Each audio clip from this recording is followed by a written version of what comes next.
Hello and welcome to the Growing Green podcast. Your host, Jeremiah Jennings, is the owner of Growing Green Landscapes in Birmingham, Alabama, and has a passion for growing the entrepreneurship community for those who are young in business. Being a business owner isn't easy, especially in the early years, and that's why in this show we dive into a wide range of topics covering all the challenges small business owners deal with. Even if your company is generating $1 million or more, the stories from our great guest and Jeremiah's own firsthand experiences will propel your business forward. And now, here's your host, Jeremiah Jennings.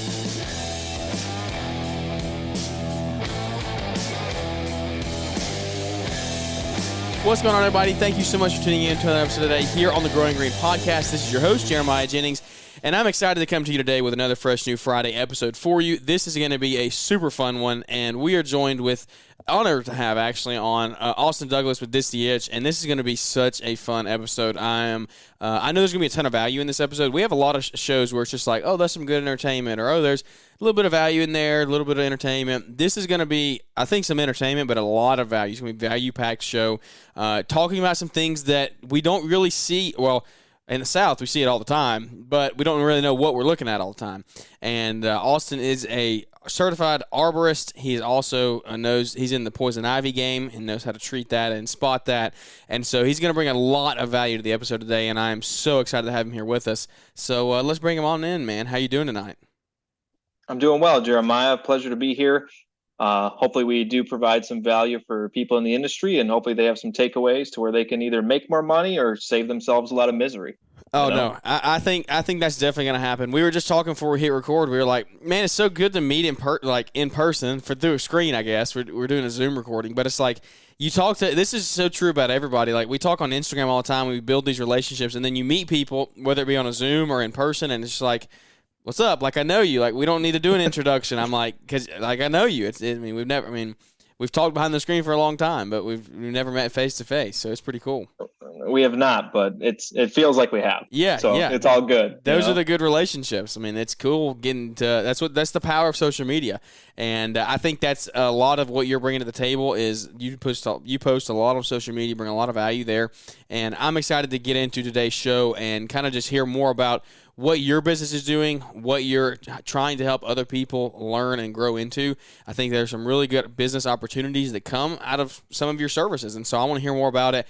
I want our audience to hear more about it. And it's just going to be a super fun time today. Thank you to Brian Fullerton and Launchpreneur Academy for sponsoring the show today. It means a lot that he's partnered with us here. A ton of great resources at Launchpreneur Academy. Go check that out.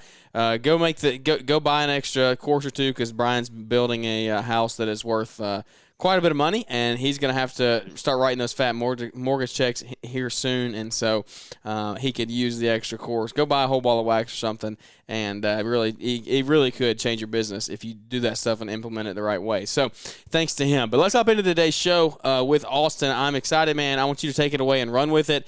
This is your show. I want you to take it wherever you want to. And just tell everybody about you and what you got going on with Ditch the Itch and the Arborist program. Okay. Well, I'm Austin Douglas. I own Ditch the Itch, poison ivy, and mosquito control services up here in Goodrich, Michigan. And this will be our 4th year in business. Year one, I started the entity back in 2019, and then year one was 2020. What a year to start a business. Let me tell you that. I think it actually honestly, played it was good. I think it played in my favor because people were home. Yep. But I started out part-time, and the other thing I was doing part-time was working at a commercial nursery and greenhouse. I have about 15 years experience working at commercial nurseries and greenhouses, and my last role at the last one I was at was being in charge of potting the trees and shrubs and working side by side with the grower to make sure everything was potted correctly. Every year we would pot roughly 10, 20,000 trees and 50 to 60,000 shrubs. And we would do that all. It's insane, man, looking back at it. But we would do that all in a span of 6 weeks. I was fixing to say, how many of that did you? How many shrubs did you say? 60,000. 60,000. Yeah. If we did, let's pull the calculator. 60,000 divided by 365. If you did that over the course of a year, you'd have to plant 164. Is that right? No, what's 365? 65 times 164. Yeah, that's 60,000. She'd have to plant 164 a day. Okay, so I could see. So I guess, what did you say, 6 weeks you said? Yeah, 6 weeks. So, we did a lot. do you remember per day? What is that? 6 times 7 is 42. 60,000 divided by 42. It would vary, I think, between 1,500. I was going to say it would vary between about 1,000 to 3,000, and it would really depend on what we were planting and potting. That is insane. It is, and it would the field that they would go into is about 15 acres, and that thing would fill up, and we would fill up a couple acres with shrubs a day. It was amazing. Yeah. How many people were doing it? Let's see. At one time, we had 11 people on the crew, and then we lost some guys. And I think the last year that I was doing this, we had 7. We had a core group at least of it wasn't 7 just like guys. you and one other person. Like you did have a good team. No. There's no way that could be done. Yeah. But this nursery that I worked at, they were a very large nursery. They were doing, $30 million a year in sales. Wow. Yeah, it's so a big nursery. it was big. But that offered me a lot of education when it came to tree and shrubs, insects, diseases, how to grow trees and shrubs, proper management, things like that. And it also gave me a really good base to move into my own business. Now, I had like this ebb and flow before I created my business where I would work at this nursery, and then I would also work at the only poison ivy control company in the state. For a long time, there was only one company that offered this service. Wow. And so I would work at the nursery in the springtime doing the potting. Then I'd go work at the poison ivy control company. And then in the fall, I'd go back to the nursery and we'd put everything away for fall. And then I'd do maintenance around the greenhouses and nursery for the winter. It was a really cool ebb and flow. It gave me a lot of freedom. If I didn't want to go work at the nursery, I didn't have to. I could go to California or to Mexico, wherever I wanted. Yeah. But, it created a really good ebb and flow. And learning all the trees and shrubs there, it allowed me to go to people's properties and be very educated when I walked on the property, because I'm there to take care of poison ivy, right? But I need to know everything else. You need to know what you're looking at. Yeah. Because if you walk on a property and go, I don't know what that is, that might be poison ivy, you're not a professional at that point. Yeah. And so the plant identification knowledge is really what I try and focus on. And I think that it's something that's lost in society. You think about it, back in the day, people knew what plants were because they had to, because there was no technology. Now we just bust out an app. We take a picture of a leaf or a flower and it tells us what it is. We don't even have to remember it. I was about to say, that's where I was going next. I was like, dude, that'll change your life. Like if you don't have to picture this, then you don't know what's happening. Yeah, well, I choose to use that in very rare occasions when I don't know what something is. Yeah. But I will tell you that application does not work very well when it comes to poison ivy, because poison ivy is a super unique plant out there in the plant kingdom. Yeah. Its pattern is that it lacks a pattern. And so what I mean by that is every single set of 3 leaflets will look different. Mm-hmm. They'll have a different amount of notches, lobes. There'll be different sizes, different locations on the leaf. And then the same leaves along the vine will actually look completely different. And so an app like that has a very difficult time identifying it because it's looking for patterns, and there's no pattern to look at. Yeah. So as far as my business, like I said, we're going into year 4. Year 1, I was part-time in the nursery, part-time doing that. Successful. I think year 1, I did like $50,000 in revenue, which, $50,000, it is what it is. It's not something crazy, but year 1, that's awesome. It showed proof of concept. Yep. And to do that part-time, it was pretty good. Yeah. Year 2, we went in and I hit the $100,000 mark, which was pretty cool. I went full-time that year. I had to. And then I was thinking year 3, okay, what do I need to do? Year 3, I hired my first technician and swapped over my company from a single member LLC to an S corporation tax purpose. Mm-hmm. So we're making the transitions for growth to become a larger company. But yeah, we're going into year 4 right now. Year 3, I think we hit 140, and I think we only hit 140 because we were doing a lot of training, because this is a really in-depth industry. Like I said, you have to know plant identification. You have to know how to identify poison ivy, how to treat it. best management practices. How do you kill poison ivy without killing everything else when you're applying an herbicide?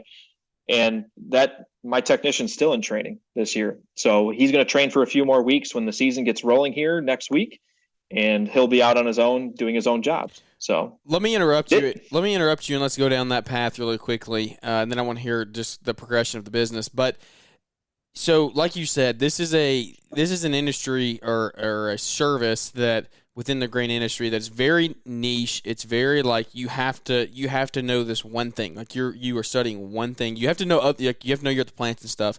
Like you have to figure out poison ivy, and like you're saying, you have to. It has a mind of its own. Like it doesn't look the same all the time.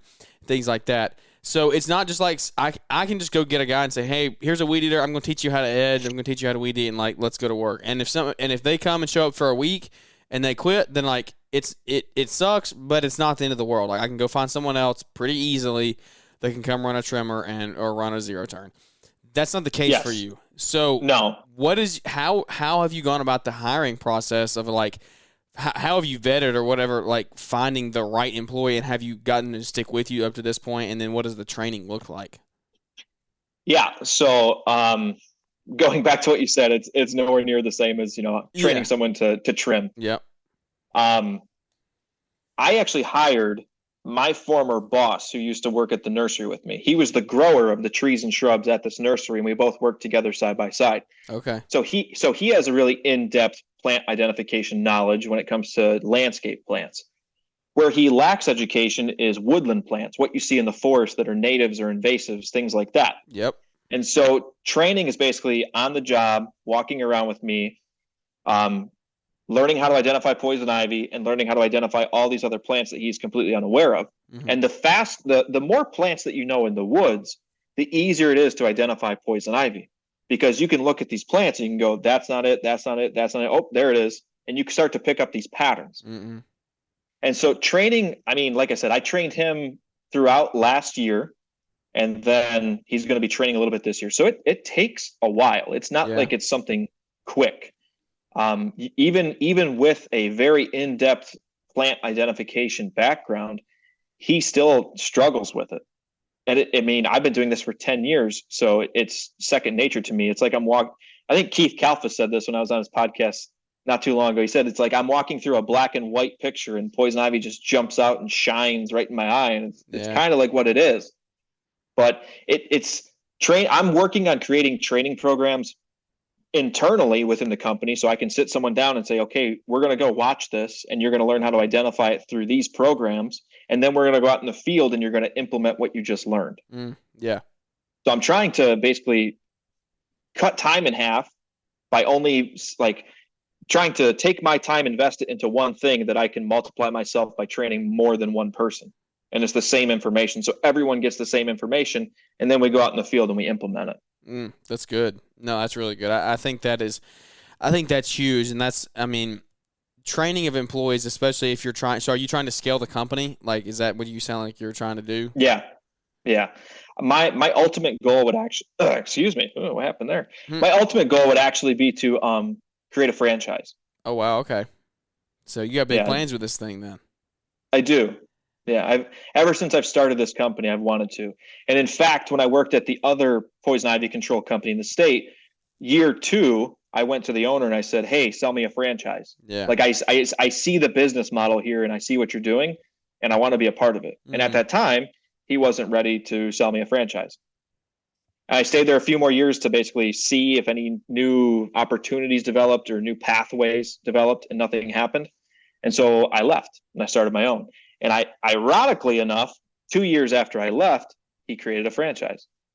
Oh, wow. So you have a competitor now. Not a competitor, but you have someone else. You're not the only one doing a franchise now. No. He was first to market. Well, I'm sure he's selling some. I hope he's selling some. I wish him all the best. I hope he does it. If anything, having 2 companies is a good thing. And what I've noticed from communicating with clients, because there's not too many people that they can call, they call 2 companies. Mm-hmm. They call them and they call me.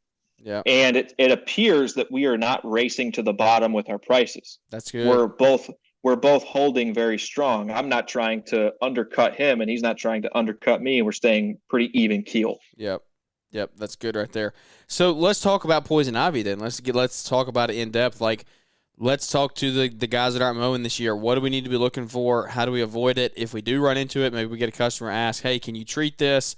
Or can you even say, is this poison? I get the amount of people that say, oh, I have poison ivy, and it's Virginia creeper. I'm just like, it just makes me so mad. I'm like, it's not. It's really not. It's actually not hard to tell the difference there. But talk to us about that. And I'm not a poison ivy expert, so I want you to educate me and then everyone else listening that's out cutting grass this year. What can we do to avoid it? If we do come in contact with it, how do we treat ourselves? Like if it gets on our skin or whatever. If because I've always heard it's like the oil that is the stuff that's what messes you up.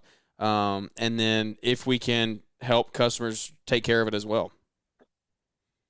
Yeah, so we'll start there, and then we'll work our way to preserving ourselves. By law, in most states, you need to have a pesticide license in order to apply pesticides commercially. Mm-hmm. Now, for that, I would suggest that you check in with your state's Department of Agriculture. They're typically the ones that handle the licensing. Yep. So if you don't have a license and you attempt to do this, and somebody catches you, you could be in a world of trouble with fines and even potentially jail time. Mm-hmm. So I would highly encourage that you don't do that. Go through the right processes, get your pesticide license. It's kind of a difficult thing in some states, and in other states, it's not that difficult. But if you say you have a license and you want to perform this service, right, you need to know how to identify it. Well, you're looking for a ground cover, 3 leaflets that has no pattern. And it's very difficult for me to say the exact specifications of the leaves that you're going to look for because every single one's different. Are there any? My bad. Go ahead. No, go ahead. Are there any other mimicking plants besides Virginia creeper, which has 5? Are there anything that has 3 leaves besides poison ivy? There's a lot of plants in the plant kingdom with 3 leaflets. But there's as far as like the ground cover vine looking like poison ivy, like that type thing. Or is it pretty easy to say? Most of the time, generally broad, like if you see 3 leaves, it's probably poison ivy. More than likely. Okay. The one thing that I would say differentiates, because there's like plants like snow on the mountain. I don't know if you guys have that down there. It's also called bishop's weed. That's a 3-leaflet plant. Okay. But its stem is like green and fibrous. It's not woody like poison ivy. Mm-hmm. So poison ivy has a woody stem. It's alternating in its node pattern. So it'll shoot out a leaf, and then it'll grow up, and it'll shoot another leaf. They won't be compound. They won't be symmetrical coming off the stem. Yep. And if you guys want like a really quick, I don't forget the abbreviation for memorizing what is symmetrical, mad horse. So maples, ash, dogwoods, and chestnuts, their leaves come off the stem at the same point. But it's alternating. It can be a vine. The vines are easier to tell than the ground cover, in my opinion, because of their structure. Yeah. So a Virginia creeper vine, I always say it grows up a tree and it creates a sweater. It hugs the tree. And then as it matures and it grows out onto the branches, it'll start to like hang down and dangle. Mm-hmm. But for the most part, up the trunk, it's like a sweater. It hugs it. Poison ivy, as it matures out and becomes larger, it will start to branch out and it'll start to look like a tree. And it's parasitic. So it'll kill trees and take over all that structure that the trees created and be the super megalithic vine. I did not know that.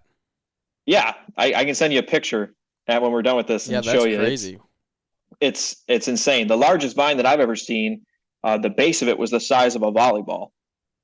It was gigantic. And holy cow. And actually, at that property, this is back when I worked for the other poison ivy control company, we looked at Google Earth when they updated their images, and there was like this 150-year-old oak in the middle of the woods that this vine was on. Mm-hmm. And after I cut it and killed it, we went and looked at the satellite images a couple years later, and there was just a hole in the forest in the satellite imagery. So the entire tree was dead. It was nothing but poison ivy. Mm. Yeah. So these things can be pretty big. When I pulled this thing out, I mean, it looked like I was carrying a log. The guys were confused. They're like, why are you carrying a log out of the woods, dude? And I was like, look at this. Like, this is insanity.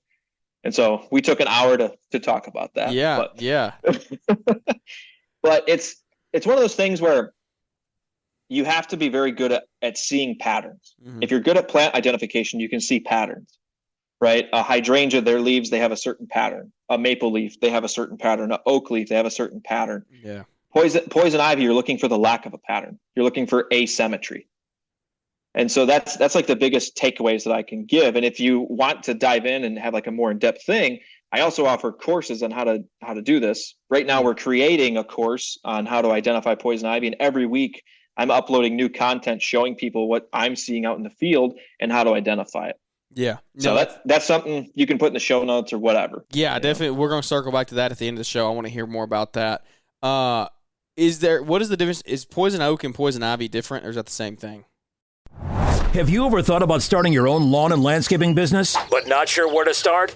Look no further than LawnTrepreneurAcademy.com, an e-training website dedicated to helping you start and grow a successful lawn care business. Save more time and make way more money by learning exactly what it takes to grow your business to the next level. Invest in your future by first investing in yourself. Use promo code PODCAST to save 10% on all training programs today at LawnTrepreneurAcademy.com. Now, back to the show.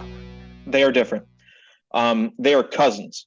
So poison ivy is generally in east of the Mississippi, and poison oak is generally west of the Mississippi. Okay, so we shouldn't. If you're in Alabama listening, you shouldn't really see poison oak then.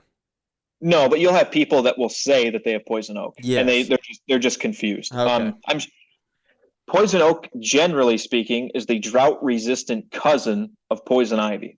So you'll find that in Texas, Arizona, California, any of the drier states is where you'll find it. I've seen a lot of it in California, and it can grow into like a small little stocky stick coming out of the ground with very tiny little leaves. It still has 3 leaflets, just like poison ivy, but they're smaller because it's drought resistant. It doesn't have the large leaves like poison ivy does on the East Coast or Midwest or down south. But it can also grow into a giant shrub. I've seen these things 7 feet tall, and it just looks like a huge bush. Golly. And so it's very different, And then there's poison sumac, which only grows in a wetland, bog, swamp. If you're not in a wetland or a bog or a swamp, you're more than likely not going to run into it. So 90% of not 90%, but people east of Mississippi, you're seeing Virginia. I mean, not Virginia. You say Virginia creeper. You're seeing poison ivy most of the time. More than likely, yes. Okay, that's good. That's actually good to know because I've heard poison oak, poison sumac, all that all the time, and so that's actually good information for me there. And so, what is maybe you do have? I agree there with Austin on the getting certified, getting your licenses for the pesticides. Like that's not something you want to mess around with. Do your own thing, like you do you. I definitely encourage you going and doing it, though, if you're going to be spraying anything, even Roundup. Unfortunately, like a homeowner can spray Roundup wherever they want to, whenever they want to. But if you're doing it commercially, you got to have a license. And so you need to do that. Because I know in Alabama, if you get caught in Alabama with it, you get like a warning, and then after your first warning, if they catch you again, it's like $5,000, and then it goes up to $10,000, and it just increases after that. So you can end up very, very bad off down the road if you don't do that. And it's not easy. Like it's an investment.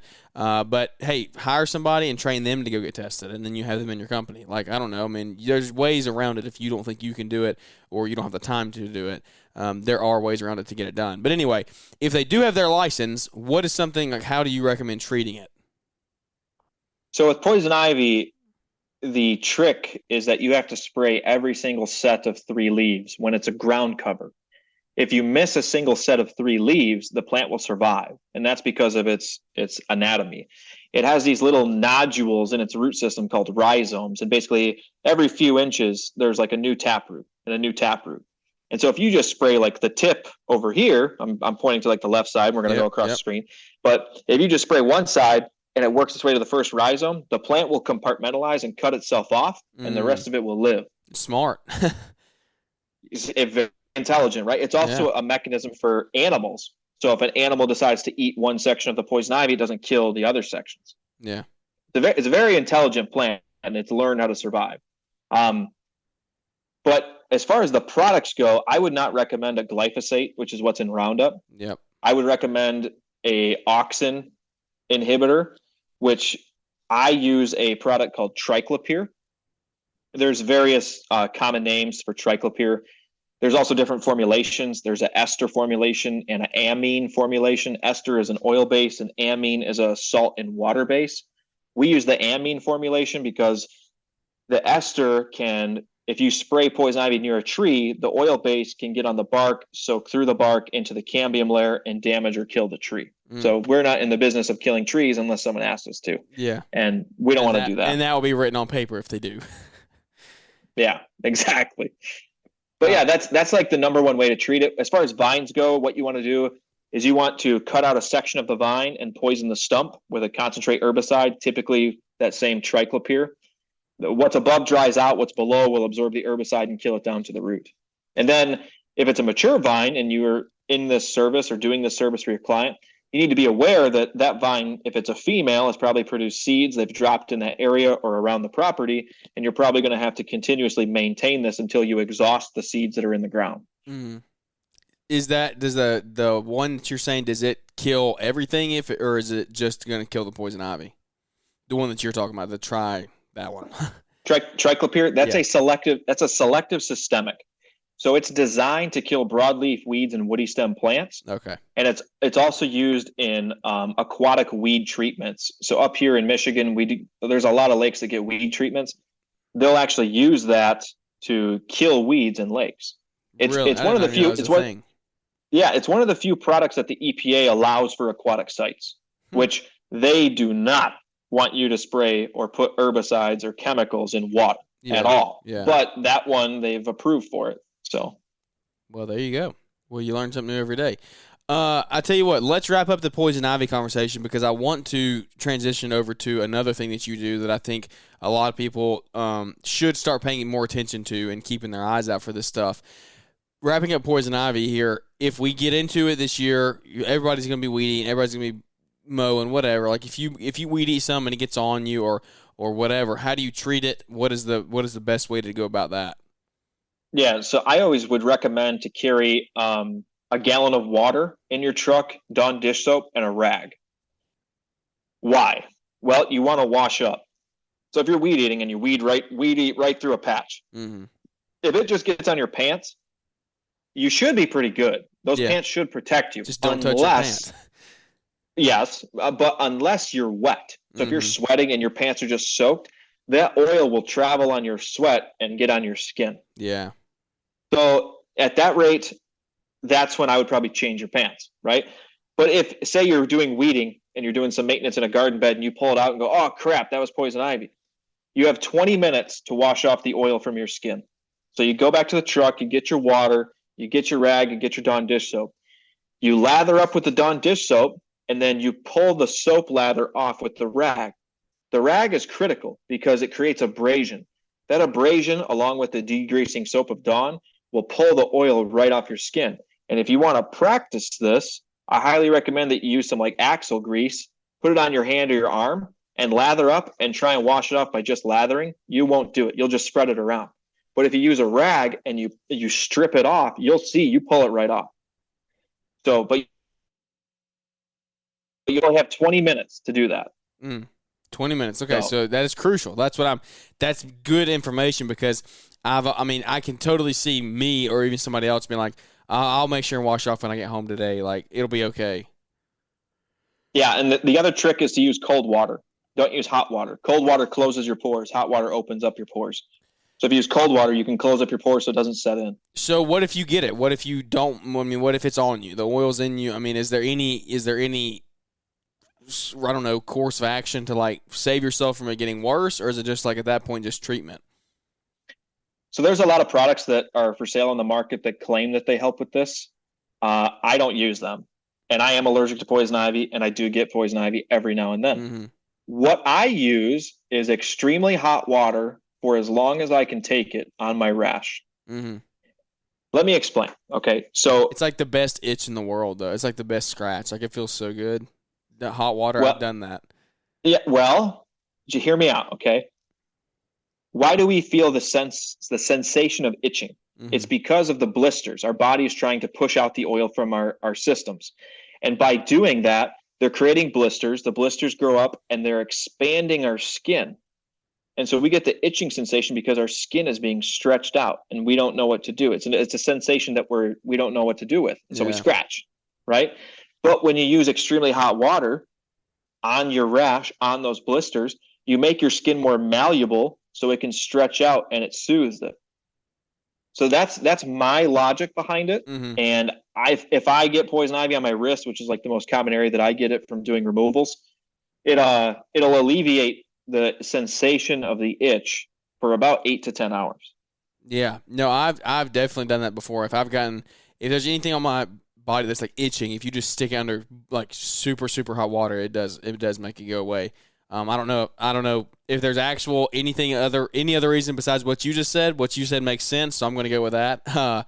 But no, I think it definitely does work. I mean, I try to avoid it the best I can. I really don't think that I'm definitely not hyper allergic. I don't really know that I'm really even allergic. Sometimes I get some red bumps on me, some like a few times a year, but like I've been in poison ivy before and haven't gotten it on me, so I don't even know how that works. Like, are you guaranteed if you're allergic, if you touch it, are you guaranteed like have it on you? Yes. Okay. Yes. If you're allergic and you come into contact with the oil, you will have a reaction, whether it be small or large. Yeah. You'll have some sort of like, hey, you got in poison ivy. Yes. Well, is there anything else on the poison ivy end that we're missing that you want to share, or do we cover all aspects of it? Well, I don't think we covered everything. All aspects there's of probably more, right? Yeah. All aspects of what we need to get into, just for like the general guys out mowing and weed eating this year, just trying to keep an eye out. I think so. Yeah. I think so. Yeah. What are we moving on to next? You want to talk about roots? I want to talk about some roots. I want to talk about some girdling roots. And so Caleb Allman actually turned me on to this, the whole girdling root thing. And this was, I don't know, 2 years ago or whatever, but he was talking about it one day. And now, like every tree I look at, I just immediately look at their roots. Like this first thing I look at. And I just count. And like, no joke, probably 75 to 80% of the trees that I see, either mature or semi-mature, they have some type of girdling root on them somewhere. And I'm just like, it blows my mind. Like, holy cow, like there's this many, this tree's getting restricted. I don't know all the details of it. I'm not a professional at that.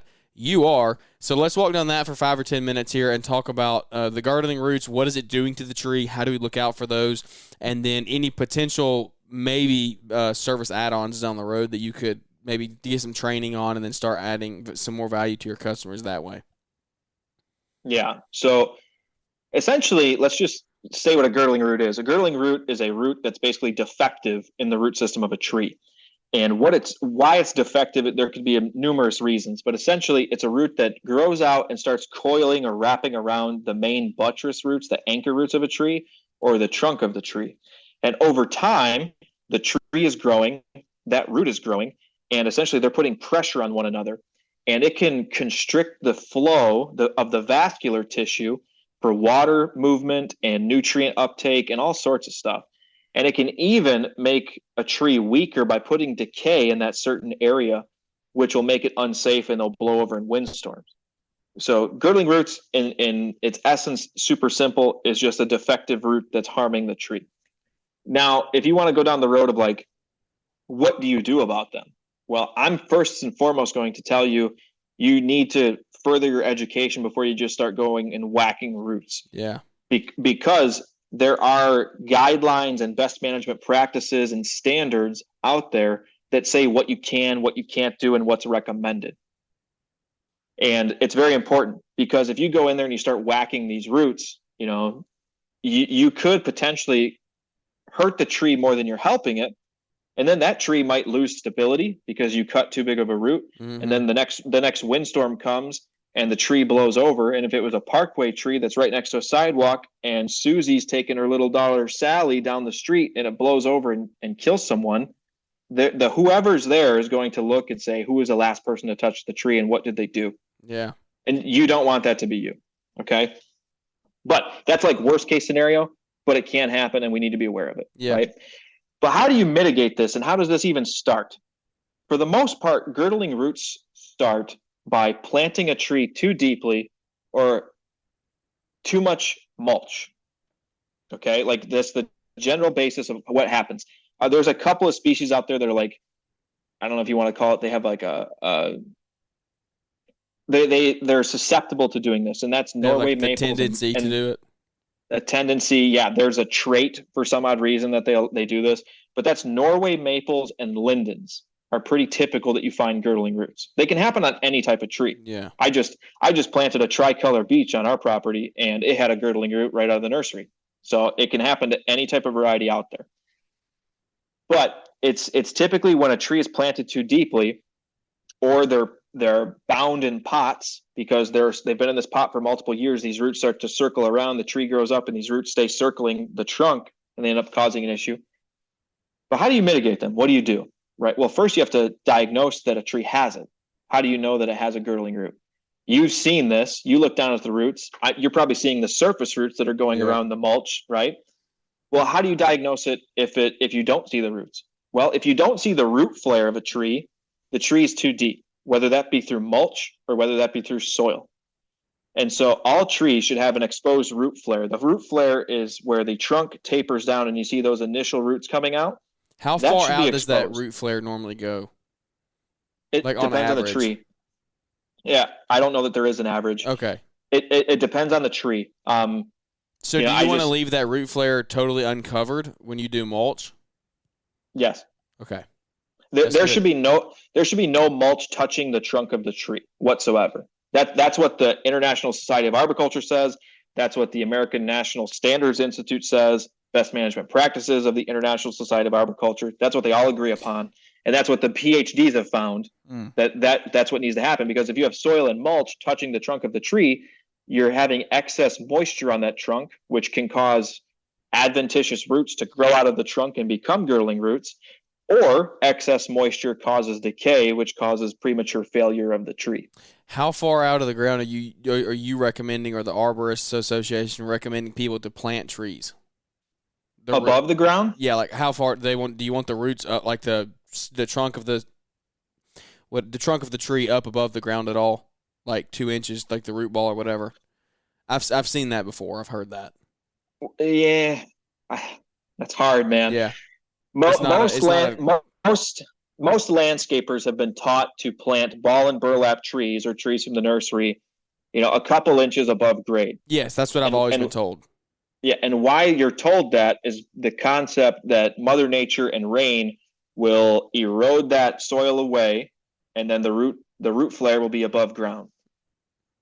But what you should actually do is when you receive a ball and burlap tree is you should locate the root flare, and that root flare should be at grade. And you'll be surprised if you start to dig into your ball and burlap trees how far that thing can be down in the actual ball. Mm-hmm. It's not uncommon to find a root flare 8-12 inches down in that ball. And if you're buying trees where the root flare starts 8 to 12 inches down, you've already received a defective product that doesn't have the root system that you were promised when you purchased it. And there's actually standards. There's a Z60 nursery stock standards that basically said this caliper of tree requires this much roots. And so if you're buying this ball and burlap tree, you're buying a defective tree. And if you're warranting your trees and you don't have the correct root system, you're already screwed before you even plant the tree. That's so good. That's why you should always check where that flare is even before you purchase it. And if the nursery gets upset that you're inspecting it, because I'm following the ANSI standards and the Z60 standards. You say that to them, they're going to be like, what is this guy talking about? Mm-hmm. But you're doing it. Yeah. And so that root flare needs to be at grade. Okay. At grade. So you could be planting this thing way above. You might have to do some serious, like bringing it into some dirt. If it's 8 or 10 inches below if it's that deep, I would not purchase that product. Okay. I would return it and say, I want a better nursery stock. Okay. Because this is defective based on these standards. Yeah. Right. Don't accept poor quality nursery stock. That's good. Yeah. Because you're just setting yourself up for failure. And it's a very simple way to figure that out. When I went to the nursery and I bought that tricolor beech, all I did was I took my fingers down and I moved soil away and I found the root flare and said, okay, I got this, right? It's a couple inches down. No big deal. But if that thing was halfway down, there's no way I'd purchase that. And I'd actually go talk to the manager and say, this tree does not have enough root system. It's defective. Yeah. But so all of that to say, okay, you have quality nursery stock, you plant it correctly, you mulch it correctly. You're probably not going to have girdling roots at that point. But how do you fix girdling roots if you do see them? Yeah. The best way to do it is a process called pneumatic soil excavation. And basically you're using these air tools that hook up to a tow behind air compressor that's 185 CFM or 210 CFM, the same ones that you see blowing out sprinklers. You hook this special gun up to it, and it blows air out at Mach 2, which is 1,200 miles an hour. And that air will explode and fracture the soil away from the root system so you can diagnose and see what's going on. And it's fascinating. If you've never seen this, the first time I saw it, I was absolutely blown away when I saw this happen. It's like, that's what a root system looks like on a big tree? Like, no way. I've only seen these small ones at the nursery. Mm-hmm. But you see all these defects, and then how do you fix them, right? There's standards. The number one standard is you never want to cut off more than 1/3 the diameter of the tree as far as the root system goes. Okay, that's max. But the thing is when you open her up, so to say, you open up these trees' root systems and you're looking down there, you're going, where do I even begin? Because it's such a mess. Like, we just did a project a week ago, and there was probably 10 girdling roots on this thing. They range from the size of baseballs to the size of pens. And it's like, where do we even begin? Can we take all of this? Like, you have to calculate and see what you can do. And it's one of those things where you have to seek out education on somebody that's done this. Mm-hmm. That's my personal belief. I reached out to a board certified master arborist. He was my mentor. He taught me this at an event that I went to where they were teaching us how to transplant large mature trees from one property to another. We're talking, 20-foot tall trees. They were air spading or pneumatic soil excavation. They were air spading away all of the soil and exposing all this root system, and they were transplanting it from one spot to another. It was fascinating to see. But you need the certain tools and you need the education. Because even me, I've only done this a few times, but every situation's different. Every tree's different. Mm-hmm. I was just at a property over the weekend, and I was excavating this massive, massive oak tree. It was like 5 feet in diameter. And I was air spading this thing, doing my pneumatic soil excavation. I went down 2 feet and didn't find roots. This oak tree had been surviving buried 2 to 3 feet in soil. Good. So there's some trees that can withstand it for a certain amount of time. Mm-hmm. And then there's other trees that they can't. And so it's a really niche service. It's really needed, but for the most part, it shouldn't be needed if we're planting our trees correctly and we're mulching them correctly, right? The landscaper on the front end, if he has this education on how to do this, and he can talk to his client and say, look, in the past, you've had subpar landscapers because they didn't do this, this, and this. Yeah. They overmulched it. They planted it too deep. They didn't get you quality nursery stock. If you have that education when you walk up, automatically, I think you should get the job by the client because you're pointing out all these issues that you see. And then at that point, you should never have to do this. If a tree's planted correctly, you should not have to do this. Where do you go? Where can someone go to learn or like take a course on the whole girdling roots thing, like how to fix? Is there anything like that out there? There will be. Okay. You got something in the works? It's not from me. Okay. It's actually from the company Airspade, and I can't say too much more. Okay. But from what I know, that they're working on that because they sell the tools, but they don't sell the education, and the education is critical. Mm-hmm. I probably will eventually, but I want more experience myself. I want to do at least 100 of these before I can actually speak as a so-called expert. Right. I was trained, like I said, by a board certified master arborist. Yeah. There's less than 1,000 of those in the world. Mm-hmm. And so to get that education, I literally gave a job away. I knew this needed to be done. And I gave the job to him. And I said, can you come do this for my client? And can I learn? Yeah. He said, yeah. So I basically paid him in a way, but I paid him like $3,000 to come and teach me how to do this. Yeah.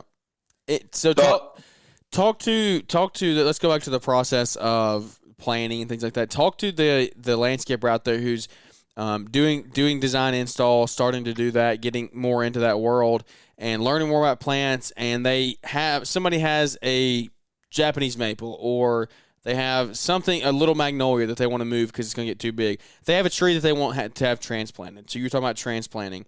Is there like a standard safety, like you want to get 3 feet off of the 3 feet off the trunk and 7 inches deep? Like, is there anything like that? How do you go about transplanting trees and keeping them healthy?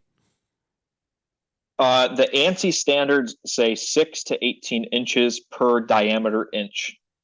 So that's a safe number. Obviously, the more roots, the better, right? Six but to those are like 18 the minimum. inches. I mean, 6 to 8 inches of depth. 6 to 18. 6 to 18. It was 6 to 18. Okay, 6 to 18 of not depth. We're talking roots away from the trunk. So for okay.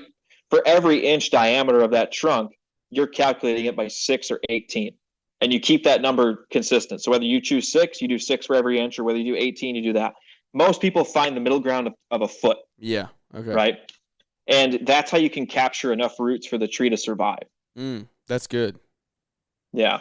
So as far as transplanting, you can use pneumatic tools to do that, and you'll have a better success rate of transplanting them versus taking your spade or your shovel, digging down and prying this thing out, because you can capture more of the root system. Yeah. Yeah. 100%. So if you're doing transplanting, I highly recommend that you think of purchasing that. Yeah. Okay. That's good. That's really good information, I think. Back to the mulch thing. I think that's crucial, the education in that, because you add so much value to your customer, and you need to know this because you need to have the answer, and you need to go to these places and maybe find. So you named off like 4 or 5 different people or associations that talked about not having the mulch up on the roots of the tree and things like that. People need to go out and find that and have the documentation, maybe screenshot it, put it in a PDF, keep it with you. So when you go to Miss Susie's and you do her mulch and she's like, why did you not put the mulch all the way up around the tree? Why did you leave that big bald spot? Then you can say, well, that's actually wrong. People that have been doing that for you for a long time has been wrong. And that if they continue to do that, then the tree's going to be unhealthy. Because the issue is, it's been done wrong for the whole existence of the tree, or the life of the tree, and now you're changing it, doing it right, but she's not going to think that. She's going to think, well, no, now there's a big bald spot in between the mulch and my tree, and that looks bad. So I think that's huge, and like having that education and knowing, hey, do this. You can take this and say, hey, look, here's what all these associations, here's the National Arborist Association or whatever association it is that's publishing this stuff. Have that, go find it and take it with you and keep it handy. Would you say that would be of some benefit to a landscaper out there? Yeah, I would. Can you still hear me good? My headphones just died. No, okay. You're good. Okay. If you want to purchase like the actual standards that you should be looking into, they're called the ANSI, ANSI A300 standards. And I believe there's 10 or 11 parts, and they're all different aspects of arboriculture, right? Because horticulture is when you grow trees and shrubs inside a nursery. Arboriculture starts when you take that tree from the nursery and you plant it in the ground. Mm-hmm. So if any of you landscapers want to become arborists, you absolutely do arborist work when you're planting trees. And so you should know how to properly install them. And there's quite a few standards as far as how to properly plant a tree. How big should the hole be? How deep should the hole be? You know, how wide? How do you form the hole? Like I said, the whole root flare thing, the mulch thing, the watering requirements. Like you should definitely, invest in these. They're not that expensive. But it's gonna separate you from your competition, I think. And of course, there's still going to be people that say, I want it to look this way, right? Because they don't care. Well, they think they don't care. But if you look at like the depth of what that does, that's the difference between a tree living 150 years old or 35. 35 years is the average lifespan of a newly planted tree in the urban forest. Mm-hmm. Urban forest is what's in the city, right? Our urban forest. 35 years. That is not a long time. No, not at all. Not at all. No. These trees should be living 75, 100, 150 years. Yeah. And if you go over to Europe, there's numerous trees that are 400, 200, 500, 600 years old because they know how to take care of them. Mm-hmm. Right? So I would say that if you want to go down the rabbit hole, go to isa-arbor.com. Go to the tree care industry website, which I think is tcia.org. Yeah, that's what I just pulled up. I was looking. I wanted to have it pulled up. We're going to stick this in the show notes because I would say it's something that I'm definitely going to look into just to have the knowledge and be able to look at this stuff and refer to it. Yeah, the TCIA is really cool because they have a lot of safety training programs. So, they're really like major into safety. They want you to have the best programs and best systems within your business So that way you can get better insurance rates, so you look more professional, so you're safer, so you have less insurance claims, all sorts of stuff. And they have a lot of other programs. They have like a tree care academy where they have tree care specialists, plant healthcare technician qualifications, all sorts of stuff. And they're a fantastic organization. They're the local organization here in the U.S., whereas the International Society of Arboriculture is the world. So when you take your credential and your exam to become an ISA certified arborist, it's an international certification. Any country that you go to in the world, you're automatically a professional in tree care. And so that's really why I wanted to do that. I had an in-depth knowledge from the nursery and seeing what was going on in landscapes. I didn't have to become an ISA certified arborist to take care of poison ivy, but I wanted to differentiate myself and be a professional, not just for myself, but for my clients. Like, you have a true professional on your property. I understand these standards. I know how to implement them. I know what's wrong. And it helps with upsells because it's like, hey, you should probably do this. And this is why. You're like, okay, yeah, you know, go do it. Yeah. No. So it'll only help you to be more professional. 100%. No, I think that's what proper education does in general. When it goes back to the pesticide license, when it goes to this, business licenses, whatever it is, it's not fun that you don't like doing it. I don't like spending the money for business licenses and things like that either. But at the end of the day, it adds a level of professionalism to your business that you can charge a higher rate than your customers. You can bring better value than your competition, not your customers. So, well, guys, I think that's honestly, man, I don't even know that we can pack much more in here. I think people's brains you need to go back through and listen to this episode all over again and really take in everything that Austin got into today. Is there anything that we've left out that you want to hit? Long pause. There's probably a few things, but we could save that for another episode. You know? Yeah. We need to get you back on. We're already coming up on an hour here. We're doing this late night. I don't want to hold you too long.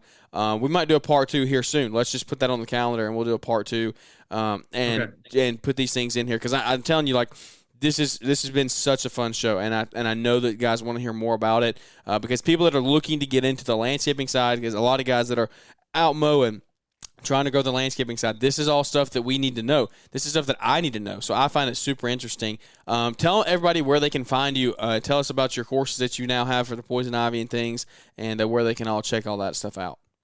Yeah, absolutely. So you can find me mainly on Instagram at Ditch the Itch MI. There's quite a few underscores in there, but Ditch the Itch MI, I'll pop up. I'm also on Facebook, so you can find me there. I've also created the Poison Ivy Academy, which is poisonivy-academy.com. My goal and mission behind that is to teach people how to identify it. So that way 50 million people a year don't go to the doctors with poison ivy, like what's been currently happening in the United States. So it's to teach people education on how to identify it.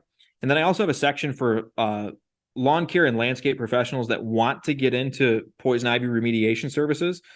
We have a course designed for that. So you can either, go all in and buy the whole course, or you can pay per month, get your feet wet if you want. But you can find that at poisonivy-academy.com. And, I have my own podcast that I started not that long ago. It's called Scratching the Surface. So if you guys want to hear me rant and babble about certain things, you can find me there. But yeah, for the most part, I'm pretty available. So if you have any questions, hit me up on Instagram and I'd be willing to answer them.